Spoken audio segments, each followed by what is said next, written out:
ہمارے مخدوم زادے مخدوم ابن مخدوم شہزادہ حضور مخدوم سمنا فخر الخطبہ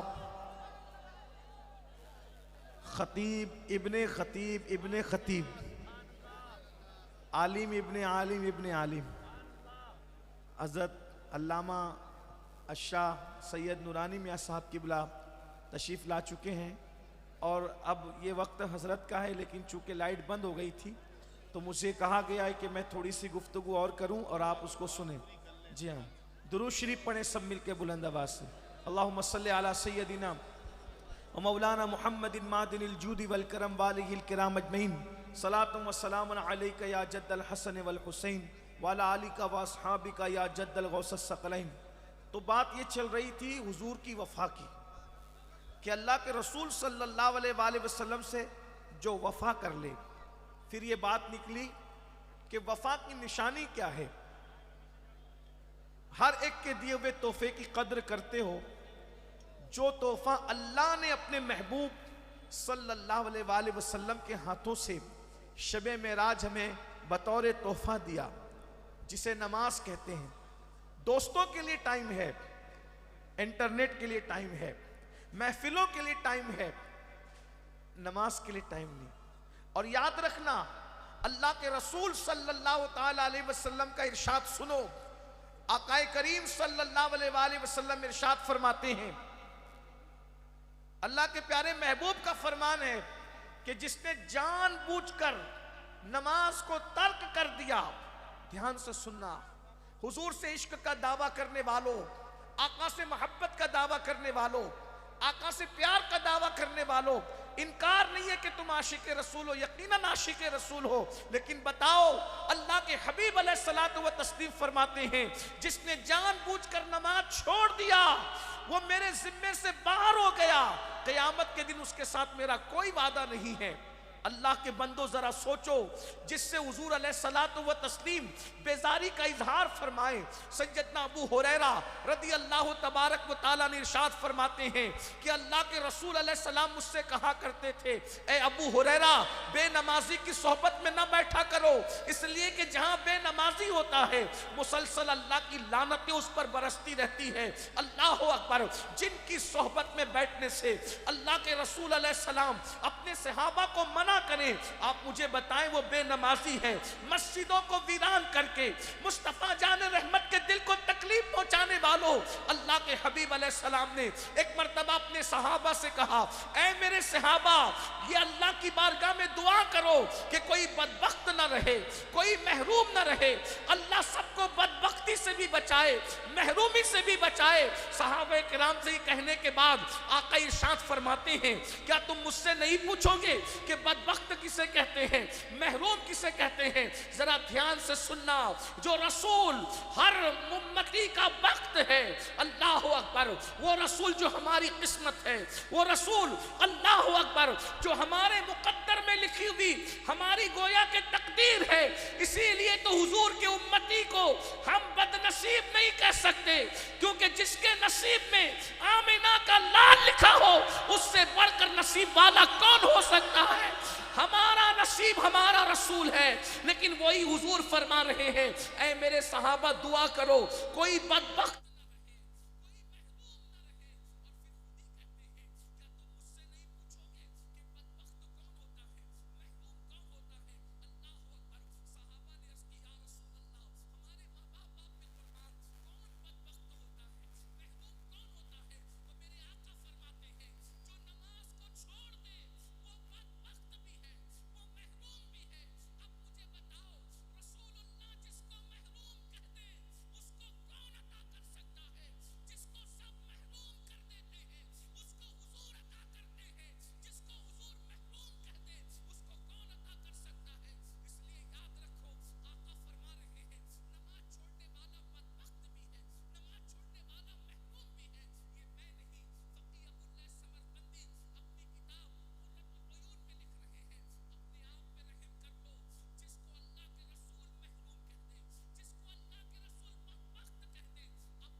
پوری کر لوں.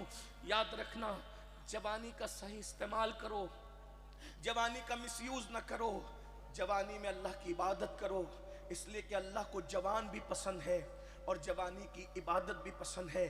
آج سے پہلے اگر کچھ بھی کیا ہے, کچھ بھی کیا, توبہ کر لو. اللہ تعالیٰ ارشاد فرماتا ہے, جمع الجوامع ایک کتاب ہے, اس کتاب میں یہ حدیث موجود ہے. اللہ پاک حدیث قدسی میں فرماتا ہے, جس جوان کو میں خوبصورتی دوں, دھیان سے سنیں, سب خوبصورت ہو, یاد رکھنا اگر رنگ سانولا ہے تو یہ خوبصورتی کے خلاف نہیں ہے, کیونکہ جس کو قدرت 4 قسمیں اٹھا کر جس کے حسن کو بیان کرے, اس سے خوبصورت کون ہو سکتا ہے.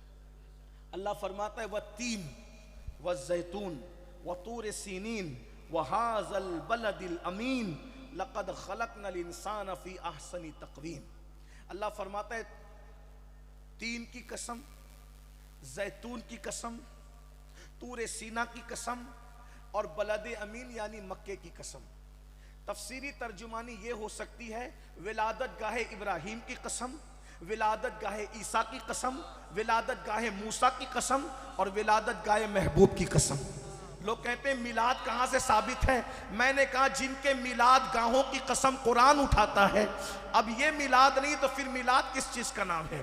اور ایک تفسیری قول اور بھی بیان کر دوں, تین سے مراد صدیق اکبر, زیتون سے مراد عمر ابن خطاب اور طور سینا سے مراد عثمان غنی اور بلد امین سے مراد مولا علی. تب یہ کہہ سکتے ہیں ابو بکر کی قسم, عمر کی قسم, عثمان کی قسم, علی کی قسم. 4 قسمیں اٹھا کر کے پھر کہا جا رہا ہے لَقَدْ خَلَقْنَا الْإِنسَانَ فِي أَحْسَنِ تَقْوِيمٍ. ہم نے انسان کو بہت خوبصورت بنایا. انسان بہت خوبصورت ہے, فرشتوں کے پاس بھی وہ حسن نہیں ہے جو اللہ نے حضرت انسان کو عطا فرمایا ہے. اس لیے کہ اگر اللہ کی مخلوق میں انسان سے زیادہ خوبصورت کوئی ہوتا تو اللہ اپنے محبوب کو اسی لباس میں بھیجتا. اللہ نے محبوب کو لباس بشر میں بھیج کر بتا دیا تجھ سے زیادہ خوبصورت کوئی نہیں ہے. یہیں آ کر کچھ مولویوں کو ٹھوکر لگی. نبی کو لباس بشر میں دیکھ کر انہوں نے کہا نبی چھوٹا ہے کیونکہ لباس بشر میں ہے. ہم نے کہا نظریں بدل گئی تو نظارے بدل گئے. نبی کو لباس بشر میں مولوی نے دیکھا تو نبی چھوٹا نظر آیا, اور ہم نے لباس بشر میں دیکھا تو ہمیں لباس بشریت کی معراج کا اندازہ ہو گیا, اور بے دم شاہ وارسی کا دمدار شعر یاد آ گیا. اب آدمی کچھ اور ہماری نظر میں ہے, اب آدمی کچھ اور ہماری نظر میں ہے. جب سے سنا ہے یار لباس بشر میں ہے, جب سے سنا ہے یار لباس بشر میں ہے, ہمیں پتا چل گیا لباس بشریت کتنا عظیم لباس ہے کہ اللہ نے حقیقت محمدی کو لباس بشر پہنا کر کے بھیج دیا. اس لیے تم سب خوبصورت ہو, لیکن قرآن کیا کہہ رہا ہے؟ ثم رددناہ اسفل سافلین. اگر تم نے جوان کی قدر نہیں کی, اگر تم نے جوانی کی قدر نہیں کی تو اللہ تمہیں بڑھاپے کے عمیق غار میں ڈھکیل دے گا. آپ سوچتے ہیں کیا کوئی ایسا بھی ہے جس کو بڑھاپا نہیں آتا؟ علامہ ابن رجب حنبلی اپنے رسائل میں لکھتے ہیں کہ علامہ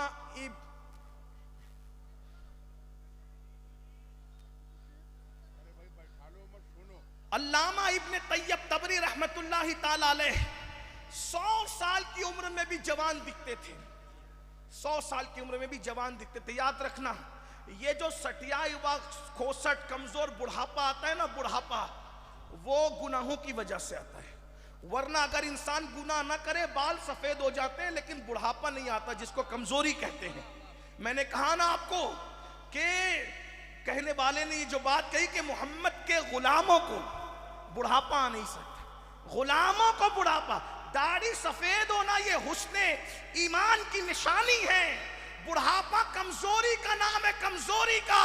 اللہ اکبر. اسی لیے اللہ نے اپنے محبوب کو بھی بڑھاپے سے محفوظ رکھا. 63 سال کی عمر میں بھی اللہ کے رسول علیہ السلام 35 سال کے جوانوں کی طرح نظر آتے تھے. اسی لیے جو بھی حضور کو دیکھتا پکار اٹھتا یا شباب, اے جوان. جوان. اسی لیے یاد رکھنا. اللہ اکبر. اور پھر بات مولا علی کی آتی ہے تو اللہ نے علی کو ایسی جوانی عطا فرمائی ہے, اللہ نے علی کو ایسی جوانی عطا فرمائی ہے کہ مولا علی کو کبھی بڑھاپا آیا ہی نہیں. بلکہ ایک بات میں آپ سے کہہ دوں, قاتل دشمن تھا لیکن قاتل نے علی کو بازار میں نہیں مارا, قاتل نے علی کو دکان پہ نہیں مارا, قاتل نے علی کو بستر پہ سوتے ہوئے نہیں مارا, اس لیے کہ علی کی نیند میں بھی روب تھا, روب. قاتل جان گیا علی کو مارنا ہے تو سوتے میں بھی نہیں مارا جا سکتا. اگر علی کو مارنا ہے تو حالت نماز میں حملہ کرو تبھی علی کو مارا جا سکتا ہے. اسی لیے مولا علی کے لیے اس عمر میں جب داڑھی سفید ہو گئی تھی, قاتل نے ٹکرانے کی کوشش نہیں کی, کیونکہ اللہ نے علی کو وہ جوانی عطا کی تھی کہ ان کو کبھی بڑھاپا آیا ہی نہیں. میرے آقا فرماتے ہیں لا فتح الا علی, لا سیف الا ذوالفقار. علی کی طرح کوئی جوان نہیں ہے, ذوالفقار کی طرح کوئی تلوار نہیں. ابن رجب حنبلی لکھتے ہیں, ابن طیب طبری سے پوچھا گیا 100 سال کی عمر میں آپ کو بڑھاپا نہیں آیا, وجہ؟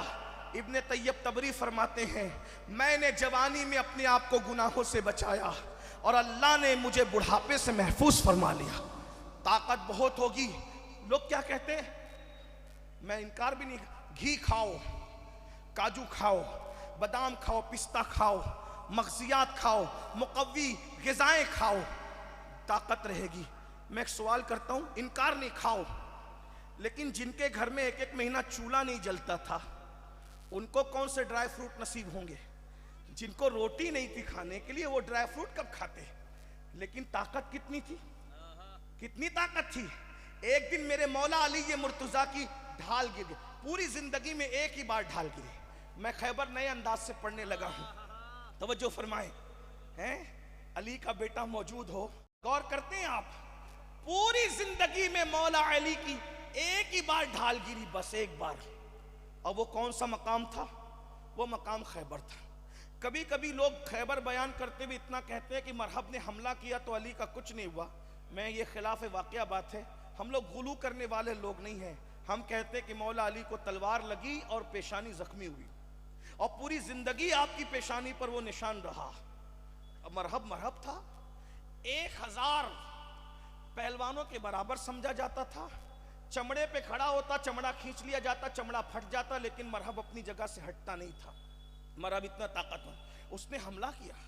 اور مولا علی تھے بہت خوبصورت, بہت خوبصورت تھے بھائی. یہ جو پیون لگائے جاتے ہیں نا ٹاٹ میں, کہ وہ تو بہت خوبصورت نہیں تھے. یہ ابن تیمیہ کی غلاظت کی وجہ سے ہے, ورنہ علی کے تو آج بھی بیٹے اتنے خوبصورت ہیں. 1400 سال گزرنے کے بعد علی کے حسن کو اگر دیکھنا ہے تو ان کے بیٹوں میں دیکھ لو. اور ایک بات بتاؤں, دنیا میں ایک بندہ ایسا گزرا ہے جو مرد ہو کر بھی برقع پہنتا تھا. دنیا میں ایک مرد ایسا گزرا ہے جو مرد ہو کر بھی برقع پہنتا تھا. آپ نے برقع ہمیشہ عورتوں کو پہنتے دیکھا ہوگا, لیکن ایک مرد تاریخ میں ایسا بھی ملتا ہے جو مرد ہو کر برقع پہنتا تھا, اور وہ کسی اور خاندان کا نہیں تھا, وہ بھی میرے مولا علی مرتضیٰ کے خاندان کا شہزادہ تھا. وہ برقع کیوں پہنتا تھا؟ اس لیے کہ وہ اتنا خوبصورت تھا کہ اس کو کافر بھی دیکھتے تھے تو دیکھتے رہ جاتے تھے, اور کافر دیکھ کر کے مسلمان ہو جاتے تھے. اس خوبصورت لڑکے, اس خوبصورت شہزادے کو دنیا امام علی رضا کے نام سے جانتی ہے. وہ اپنے چہرے پہ نقاب ڈال کے چلا کرتے تھے. آپ کو اتنا بتا دوں خوبصورت کتنے تھے میرے بھائیوں. ایک مرتبہ ایک 4 سال کا مجوسی کا بچہ, ایک 4 سال کا مجوسی کا بچہ دیکھ رہا ہے کہ بغداد میں ایک بندہ چہرے پہ نقاب ڈال کے گھوڑ سوار جا رہا ہے. بغداد کے لوگ اس کے پیچھے بھاگ رہے. تو اس ڈنڈے سے بچے نے پوچھا, او بغداد کے سنجیدہ لوگوں, تم کیوں بھاگ رہے ہو؟ اللہ اکبر. لوگوں نے کہا یہ ہمارے نبی کا شہزادہ ہے, اس کے پیچھے بھاگ رہے ہیں. کہا دیکھا, ارے اس نے تو چہرے پہ نقاب ڈالا ہے. کہا چہرہ ہی تو دیکھنے بھاگ رہے. تو ننھے سے 4 سال کے مجوسی کے بچے نے کہا اس کے چہرے میں رکھا کیا ہے جو تم اس کے پیچھے بھاگ رہے ہو؟ کسی سنجیدہ انسان نے کہا تو ہی جا کے چہرہ دیکھ لے, چہرے میں رکھا کیا ہے. وہ 4 سال کا مجوسی کا بچہ امام علی علی رضا کے پیچھے بھاگا اور بھاگنے کے بعد چہرے سے نقاب الٹا گیا تو اللہ اکبر، وہ 4 سال کا بچہ علی رضا کا حسن دیکھ کر کے کہتا ہے کیا کوئی اتنا بھی خوبصورت ہو سکتا ہے؟ آج کے بعد میں نے ماں کو بھی چھوڑ دیا، باپ کو بھی چھوڑ دیا، اپنا مذہب بھی چھوڑ دیا، تو ہی میرا مذہب ہے، تو ہی میرا مسلک ہے، تو میری ماں ہے، تو میرا باپ ہے، اور قدم پکڑ کے کہا آج کے بعد سب کچھ میرا تو ہی ہے۔ امام علی رضا نے کہا تو نے مجھے ماں کا، تو نے مجھے باپ کا، ہم آل محمد ہے، صلہ اچھا دیتے ہیں ماننے کا، تو نے مجھے ماں باپ کہہ دیا، میں نے تجھے آج سے اپنا بیٹا بنا لیا۔ اور اس 4 سال کے مجوسی کے بچے کو اتنا پڑھایا لکھایا کہ اسی ہستی کو دنیا نے امام معروف کرخی کے نام سے یاد کیا۔ ذرا غور کریں، علی رضا کے حسن کا یہ عالم، علی رضا کے حسن کا یہ عالم ہے تو علی مرتضیٰ کے حسن کا عالم کیا؟ علی مرتضیٰ کے حسن کا عالم کیا ہوگا؟ بہت خوبصورت تھے، قد میانہ تھا، اور اللہ اکبر جب آئے مرحب کے سامنے تو مرحب نے حملہ کیا، جو ہے وہ پیشانی پہ وار، امامہ کاٹ کر، خود کاٹ کر پیشانی پہ وار لگا، اور اس نے ڈھال کو ایسا مارا، علی مرتضیٰ کے ہاتھ سے ڈھال گری، چھوٹ گئی۔ ڈھال گری چھوٹی تو مولا علی کو غصہ آ گیا، میری ڈھال تو نے گرائی، اس کی سزا بڑی بری ہوگی۔ کیا کیا؟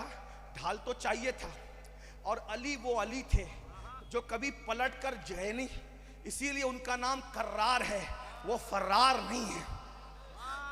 اگر ڈھال لینے بھی جاتے تو کوئی ناسبی کہہ دیتا کہ ایک بار تو پلٹ کر گئے تھے نا۔ علی میں مرتضیٰ کو یہ بھی گوارا نہ ہوا کہ میں پلٹ کر جاؤں، پیٹ دکھا کے دشمن کو جانا یہ شان علی نہیں۔ اسی لیے سرکار نے فرمایا کل جھنڈا اس کو دوں گا جو فرار نہیں ہوگا بلکہ کرار ہوگا، کرار۔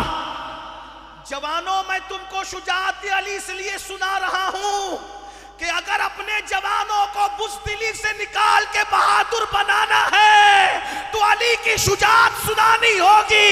جب یہ قوم شجاعت علی کو جان لے گی تو بزدلی سے باہر نکل جائے گی۔ زنا کی فلمیں بزدل لوگ دیکھتے ہیں، مسجدوں کو ویران بزدل لوگ کرتے ہیں، لڑکیوں سے ناجائز دوستی بزدل لوگ کرتے ہیں، اپنے ہاتھ سے اپنی جوانی کا خاتمہ بزدل لوگ کرتے ہیں، اور جو وفادار ہوتے ہیں، وفا ہوتے ہیں، بہادر ہوتے ہیں، شجاعت رکھتے ہیں، وہ اپنی جوانی کو اپنے ہاتھ سے ضائع نہیں کرتے، لڑکیوں سے ناجائز دوستی نہیں کرتے، زنا کے اڈوں کو آباد نہیں کرتے۔ ان کی تو شان ہوتی ہے نہیں تیرا نشیمن قصر سلطانی کے گنبد پر تو شاہی ہے، بسیرا کر پہاڑوں کی چٹانوں میں۔ عقابی روح جب بیدار ہوتی ہے جوانوں میں، نظر آتی ہے ان کو اپنی منزل آسمانوں میں۔ جس نے بھی بہادری کا کارنامہ انجام دیا ہے کہیں نہ کہیں وہ علی مرتضیٰ سے کنیکٹ تھا تبھی دے سکا۔ مثال کے طور پر کربلا کے اندر بہادری کا کارنامہ علی مرتضیٰ کا بیٹا دے رہا ہے۔ سلجوکیوں کی دور حکومت کے اندر اللہ اکبر سبائی فتنے کا خاتمہ غوث اعظم کی شکل میں علی کا بیٹا کر رہا ہے۔ 90 لاکھ کو کلمہ پڑھانے والا کارنامہ علی کا بیٹا انجام دے رہا ہے۔ وارث دیوا، اسی طرح شاہ برکت اللہ، مخدوم اشرف جہانگیر سمنانی، اسی طریقے سے شیخ احمد رفاعی، سب کو دیکھتے چلے جائیے۔ جس نے اندلس کے ساحل پہ کشتیاں جلائی تھی اس کا تعلق بھی علی سے تھا۔ جس نے بیت المقدس کے اوپر اسلام کا پرچم لہرایا تھا اس صلاح الدین ایوبی کا تعلق بھی مولا علی سے تھا۔ یاد رکھنا ہم علی والے ہیں لیکن وہ علی والے نہیں کہ علی کو مانے اور علی کے امام کو گالی دیں۔ ہم وہ علی والے نہیں ہیں کہ علی کو مانے اور علی کے امام کو گالی دیں۔ ہم تو وہ علی والے ہیں، علی بھی کرتے ہیں لیکن صدیق اکبر کی محبت کے ساتھ کرتے ہیں، فاروق اعظم کی محبت کے ساتھ کرتے ہیں، عثمان غنی کی محبت کے ساتھ کرتے ہیں۔ ہم علی کو بھی مانتے ہیں، اور 2.5 سال تک کے جس علی نے صدیق اکبر کے پیچھے نماز پڑھی ہے اس صدیق کو بھی امام مانتے ہیں۔ علی نے جس کو امام مانا ہے اگر وہ امام نہیں ہے تو دنیا میں کوئی امام پیدا ہی نہیں ہوا۔ اسی لیے ہمارے مرشد حضور محدث اعظم کے چوچوی نے کہا تھا مرتبہ حضرت صدیق کا یہ ہے سید، ہر فضیلت کے وہ جامع ہے نبوت کے سوا، ہر فضیلت کے وہ جامع ہے نبوت کے سوا۔ اللہ اکبر عرض کر رہا تھا جب مولا علی کی ڈھال زمین پہ گری ہے سوچا پلٹ کے جاؤں گا تو ناسبی تانا دیں گے کہ علی نے تو پیٹ دکھائی تھی، کب پیٹ نہیں دکھائیں گے، تمہارے ہی گھر سے ڈھال کا انتظام کریں گے۔ لیکن وہ کیسے؟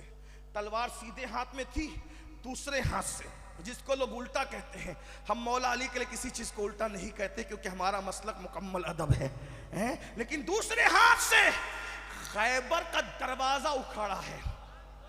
تو نے میری ڈھال گرائی، اس کی سزا دیکھ لے مرحب کہ میں نے تیرے قلعے کے دروازے کو ڈھال بنا لی. اور اللہ اکبر، 150 من کا دروازہ اٹھا کر مولا علی اس کو ڈھال بنا کر کے لڑتے رہے، اور جب اٹھا کر کے پھینکا ہے تو 40 لوگ مل کر بھی اس کو اٹھا نہ سکے. یہ طاقت ہوتی ہے جوانی کی، جو گناہ سے بچ جائے، جو گناہ سے بچ جائے. تو بس اینڈ کرتے ہوئے کیا کہ گناہ سے بچ جاؤ. جب بھی دل چاہے گناہ کرنے کا، ایک چیز سوچنا، اللہ دیکھ رہا ہے. بس کوئی دیکھے نہ دیکھے، اللہ دیکھ رہا ہے. اور اس تصور سے کہ اللہ دیکھ رہا ہے، زندگی میں ایک گناہ چھوڑ دو گے، اللہ ساری زندگی کے گناہ معاف کر دے گا.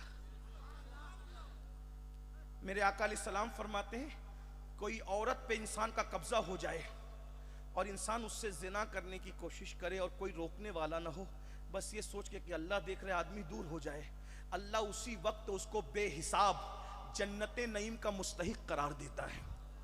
اللہ دیکھ رہا ہے. ترمذی شریف کی ایک حدیث ہے جس کو میں اپنے الفاظ کے جامع میں، جس کو علامہ ابن الجوزی نے بھی لکھا اور بڑے بڑے بزرگوں نے لکھا، اپنے الفاظ کے جامع میں پیش کر رہا ہوں. حضور کو یہ حدیث خود اتنی پسند تھی، یہ واقعہ، کہ حضرت عبداللہ ابن عمر کہتے ہیں میں بچہ تھا، پھر بھی حضور سے میں نے 7 مرتبہ اس حدیث کو سنا. کچھ یاد رہے نہ رہے، یہ حدیث یاد رکھنا، اسی پہ میری بات پوری ہو رہی ہے. جوانی کی حفاظت کیجئے، جوانی کی قدر کیجئے. جوانی چلی جائے گی، پچھتاؤ گے، پچھتاؤ گے، پچھتاؤ. 16 سال سے شروع ہو کر 50 سال تک جوانی رہے گی، پھر چلی جائے گی. اللہ کے رسول علیہ السلام فرماتے ہیں، بنی اسرائیل میں ایک جوان تھا، اس کا نام کفل تھا. کفل حضور کو بہت پسند تھا یہ واقعہ. حضور نے، ابن عمر نے 7 بار سنا، تو جو جوان اور بڑی عمر کے صحابہ تھے انہوں نے کتنی بار سنا ہوگا. کبھی کبھی کچھ لوگ یہ بھی سوچتے ہیں کیا ان مقرروں کو اور کچھ یاد نہیں رہتا، کبھی بات دہراتے ہیں. یاد رکھنا، یاد نہ رہنے پر ہی دہرایا نہیں جاتا. وَذَكِّرْ فَإِنَّ الذِّكْرَ تَنفَعُ الْمُؤْمِنِينَ. مومنوں کے سامنے باتوں یاد دلایا کرو، ان کو نصیحت کیا کرو، باتیں ریپیٹ کیا کرو، کیونکہ ان کو یاد دہانی کرانا فائدہ دیتا ہے. عالم ما کان و ما یکون نے جب ایک واقعے کو 7 مرتبہ ابن عمر کے سامنے بیان کیا تو یہ بھی یاد رکھنے کی بات ہے. کفل ایک جوان ہے، اپنے الفاظ کے جامع میں حدیث کا مفہوم پیش کر رہا ہوں، لیکن وہ عیاش ہے، گنہگار ہے، پاپی ہے. جوان ہے، پاپی ہے. یعنی اپنے الفاظ کے جامع میں کہ وہ اتنا بڑا پاپی ہے کہ روزانہ وہ اپنے بستر پر کوئی نئی لڑکی کی تلاش میں نکلتا تھا، روزانہ، اور روزانہ کسی نہ کسی حسن کے ساتھ وہ کھیلتا تھا، حسن کے ساتھ کھیلتا تھا. آج بھی لوگ جوانی کا استعمال اسی میں، لوگ سمجھتے ہیں انجوائے جوانی کا اسی میں کہ ہم پاپ کریں، زنا کریں. یاد رکھنا، نیکی سے بڑھ کر انجوائے کی کوئی چیز نہیں ہے. اور ہمارا مذہب دقیانوسی مذہب نہیں ہے. لوگ کہتے ہیں جو وہ دریاؤں کی سیر کو نہ جاؤ، ہم نے کہا کیوں نہ جائیں بھائی، جب ہمارے رسول صلی اللہ علیہ وآلہ وسلم سیر کے لیے گئے تو ہم کیوں نہ سیر کریں. بس اتنا سیر کو جاؤ، انجوائے کرو، گناہ مت کرو. حضور بھی سیر کو گئے، حضور کے سامنے 3 چیزیں پیش کی گئی سیر کے وقت: دودھ، پانی، شراب، ہے نا، دودھ، پانی، شراب. 3 روایتیں. دوسری روایت میں دودھ اور شراب. وہ یا رسول اللہ اس کو پیجئے، دونوں میں سے جو پسند کیجئے. حضور نے شراب نہیں پیا، دودھ پیا. کیا بتایا؟ سیر کو نکلو، دودھ پیو بھائی، شراب نہ پیو. سیر کرنے جاؤ، کس نے منع کیا؟ ایک بوڑھی عورت اپنی طرف بلا رہی تھی حضور کو، حضور نے اس کی طرف دیکھا ہی نہیں. حضور آگے بڑھ گئے، کسی نے سلام کیا، جواب دیا تو حضرت بہت لمبی روایت ہے لیکن میں 2 باتیں کر کے بڑھ رہا ہوں. جبریل نے عرض کیا حضور اچھا ہوا اس بڈھی کی طرف آپ نے نہیں دیکھا، وہ دنیا تھی، اور جس نے سلام کیا وہ ابراہیم علیہ السلام آپ کے جد امجد تھے، آپ نے ان کی طرف دیکھا، اچھا کیا. کیا اشارہ مل رہا ہے؟ سیر کے لیے جاؤ، عورتوں کو مت تکو، اللہ والوں کی زیارت کرو، انجوائے کرو بھائی، انجوائے. حرام مت کرو، گناہ مت کرو. اچھے کپڑے پہنو، اچھی سواریاں، اچھا موبائل، سب اچھا، کام بھی اچھے کرو، عمل بھی اچھے کرو. کفل کی عادت تھی روزانہ نئی لڑکی کی تلاش. ایک دن نئی لڑکی کی تلاش میں نکلا. جب نئی لڑکی کی تلاش میں نکلا دیکھا سامنے سے محلے کی خوبصورت لڑکی آ رہی ہے، اور اس لڑکی کو حاجت ہے پیسوں کی. یہ پیسے صرف سمجھانے کے لیے، وہ وقت تو پیسوں کا نہیں تھا، درہم و دینار کا وقت تھا، لیکن سمجھانے کے لیے پیسوں کی حاجت تھی۔ اور ایک بات یاد رکھنا اچھی طرح سے، سلیگوڑی اور قرب و جوار سے آنے والوں، آج جو رونا روتے ہو نا اپنے جلسوں میں، مسلمانوں کی بیٹیاں بھاگ رہی ہے، مرتد ہو رہی ہے، لوگ مرتد ہو رہے ہیں، کافر ہو رہے ہیں، جلسے میں درد بھری باتیں کرنا مرتد کے فتنے کا حل نہیں ہے، فتنہ ارتداد کا حل نہیں ہے، جب تک کہ اس مرض تک نہ پہنچو کہ لوگ مرتد کیوں ہوئے۔ پہلی بات تو جتنی تعداد مرتد ہونے والوں کی بتائی جا رہی وہ صحیح نہیں ہے، چند گئے، چند لوگ گئے، سب نہیں، لیکن گئے کیوں؟ 80% لوگ وہ ہیں جن کے باپ کے علاج کے لیے اس قوم نے مدد نہیں کی، جن کی شادیوں کے لیے 30 35 سال کی عمر کی لڑکیاں ہو گئی، کوئی ان کو رشتہ دینے کے لیے نہیں پہنچا، کیوں؟ کیونکہ ان کے پاس جہیز دینے کے لیے بھیک میں پیسے نہیں تھے۔ ہم کسی کی مدد نہیں کرنا چاہتے اور سوچتے ہیں کہ ان فتنوں پر ہم کنٹرول کر لیں گے۔ اگر فتنے سے قوم کو بچانا ہے، فتنہ ارتداد سے، مدد کرنا سیکھو، امداد کرنا سیکھو۔ ہم جلسوں پر تو لاکھوں خرچ کر سکتے ہیں، غریبوں پر بھی خرچ کر سکتے ہیں، بڑی معذرت کے ساتھ، کیونکہ یہ درسگاہ اور خانقاہ یہاں چونکہ جمع ہے ایک ساتھ، اور میرے مخدوم کی خانقاہ یوں بھی درسگاہ اور خانقاہ کا ایک سنگم ہے۔ میرے مخدوم کے دور میں ان سے بڑا عالم نظر نہیں آتا۔ آپ کیا سمجھتے ہیں؟ اردو زبان کے بانیین میں جن کا شمار ہوتا ہے، ان میں سے ایک ہستی میرے مخدوم سرکار مخدوم اشرف جہانگیر سمنانی کی۔ اور ایک بات آپ کو یہ بھی بتا دوں، وہ جتنے قلم کے دھنی تھے اتنے تلوار کے بھی دھنی تھے۔ چنگیز خان کے لشکر سے کسی نے جنگ نہیں کی، جس نے جنگ کی ہے اس بادشاہ کو دنیا مخدوم اشرف جہانگیر سمنانی کہتی۔ آپ تاریخ اٹھا کر پڑھیں، اور عمر کتنی تھی؟ صرف 13 یا 14 سال کی عمر تھی۔ جب آپ نے مشورہ کیا چنگیزیوں کا لشکر آ رہا ہے، کیا کرنا چاہیے؟ وہ کہا کہ آپ نہ لڑے، کوئی نہیں لڑ رہا، آپ نہ لڑے۔ تو آپ نے مسکرا کے کہا میری چھوٹی عمر دیکھ کے مجھے روک رہے ہو؟ میری چھوٹی عمر دیکھ کے روک رہے کہ میں مقابلہ نہ کر سکوں گا؟ میری تو پھر بھی 14 سال کی عمر ہے۔ میرے دادا علی اصغر نے تو 6 مہینے کی عمر کے اندر وہ بہادری کے جوہر دکھائے تھے کہ آج تک لشکر یزید اٹھنے کا نام نہیں لیتا۔ یہ حال ہے میرے بھائی، غور کیجئے اپنے بزرگوں، صرف اپنے بزرگوں کو گھاگر چادر پہ مت گنو۔ ہم گھاگر چادر کے مخالف نہیں، لیکن اسی پہ مت گنو۔ میرے بھائیوں، آج ہمارا حال یہ ہے کہ ہم پیر کے مزار پر 1 لاکھ کی چادر چڑھا سکتے ہیں، لیکن ہم یتیم اور بیواؤں کے سروں پہ دوپٹے نہیں ڈال سکتے۔ ہم چادر چڑھانے کے لیے منع نہیں کر رہے ہیں، چڑھاؤ چڑھاؤ نا بھائی، بالکل چڑھاؤ، لیکن جن کے ہمارے بزرگوں کے مزارات چادروں کے محتاج نہیں ہیں، لیکن یتیم اور بیواہ عورتوں کے سر دوپٹوں کے ضرور محتاج ہیں۔ مدد کرنا نہیں چاہتے، امداد کرنا نہیں چاہتے، اور صرف درد بھری باتیں۔ درد بھری باتوں سے کچھ نہیں ہوتا۔ تو کفل نے دیکھا ایک لڑکی آ رہی ہے، خوبصورت بھی ہے، ضرورت مند ہے، پورے محلے سے اس نے قرضہ مانگا، کسی نے قرضہ دیا نہیں، بھیک بھی نہیں دی۔ کفل نے کہا ادھر آ، کتنے کی ضرورت ہے؟ اتنے کی۔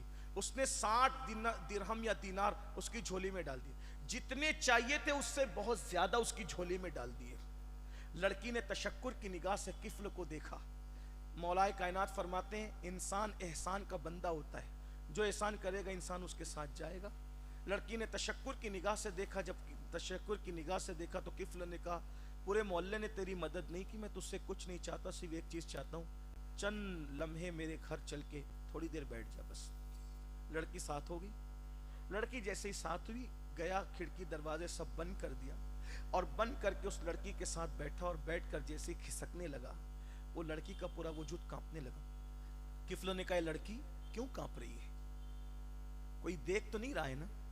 لڑکی نے کہا کوئی نہیں دیکھ رہا ہے، سارے کھڑکی دروازے بند ہو گئے ہیں، لیکن ایک دروازہ ایسا ہے جو بندے سے خدا کی طرف کھلتا ہے، خدا سے بندے کی طرف کھلتا ہے، اس دروازے کو دنیا کی کوئی طاقت کبھی بند نہیں کر سکتی۔